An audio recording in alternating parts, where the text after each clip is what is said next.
సాధారణంగా మనకు తెలియని విషయాలు ఏమైనా ఉంటే అది గూగుల్ తల్లినో లేక మరెవరినైనా అడిగి తెలుసుకుంటాం.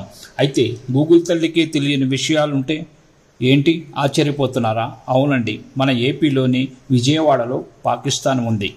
గూగుల్ మ్యాప్స్, గూగుల్ సెర్చ్ ఇంజిన్లకు కూడా అడ్రస్ లభించని ప్రాంతం అది. దాని పేరే పాకిస్తాన్. అది కూడా మన ఆంధ్రప్రదేశ్లో ఉందంటే నమ్మగలరా? ఎక్కడని అనుకుంటున్నారా? బెజవాడలోని ఓ కాలనీ పేరు పాకిస్తాన్. ఇందిరాగాంధీ హయాంలో నిర్మించిన ఈ కాలనీ గూగుల్లో కూడా మీకు దొరకదు. పాకిస్తాన్ పేరు వినగానే అక్కడ నివసించేదంతా పాకిస్తానీయులని అనుకోవద్దు. అక్కడున్నదంతా మన వాళ్ళే. ఇంకా క్లారిటీగా చెప్పాలంటే నిరుపేదలు.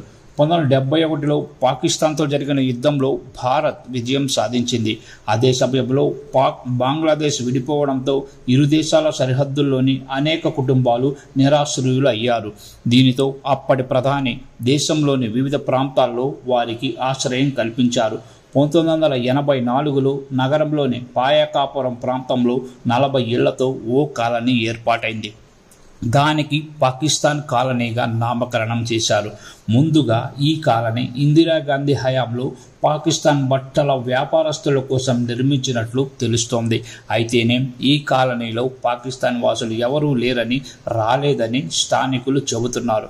అప్పట్లో వరదలు ఉధృతంగా రావడంతో ఇల్లు లేని వాళ్ళు అనేక మంది ఇక్కడికి వచ్చి ఈ ప్రాంతంలో తలదాచుకున్నారని అంటున్నారు.